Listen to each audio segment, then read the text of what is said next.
Kita ke informasi selanjutnya, saudara. Berawal dari hobi, Firza Serlani sukses mengembangkan usaha peternakan kambing hingga merambah bisnis akikah dan kuliner.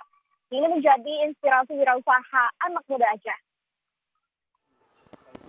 Firza mulai merintis usaha peternakan kambingnya sejak tahun 2013. Saat itu usianya baru 24 tahun, berawal dari modal 4 ekor kambing. Kini, jumlah ternaknya sudah berkembang hingga mencapai lebih dari 500 ekor. Peternakan miliknya berada di 2 lokasi di Aceh Besar.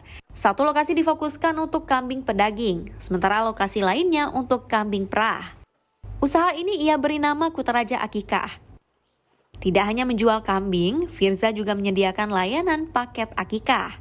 Bahkan, ia kini telah mengembangkan usaha dengan membuka rumah makan kari kambing lengkap dengan coffee shop di area peternakannya.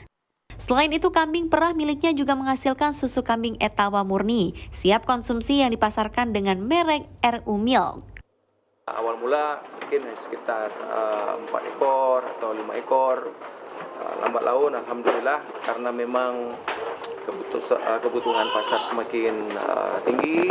Kemudian juga ada inovasi-inovasi yang coba kita lakukan dalam pengembangan marketing. Peningkatan ataupun progres dari penjualan itu semakin terasa, dan alhamdulillah dari 4 ekor sejauh ini stok yang sudah ada di tempat kita alhamdulillah sekitar 300 sampai dengan 400 ekor populasi kambing pedaging atau kambing akikah dan kurban ini. Seiring meningkatnya permintaan, Firza terus menambah populasi kambing pedaging maupun kambing perah.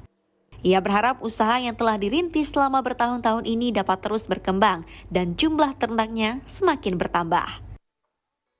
Mustajab, Kompas TV, Aceh Besar. Ya, saudara, demikian 2 informasi dari Aceh dalam cerita Nusantara kali ini. Kembali ke studio. Baik, terima kasih Rizka Devi dan juga juru kamera Nova Misdayanti dari Banda Aceh.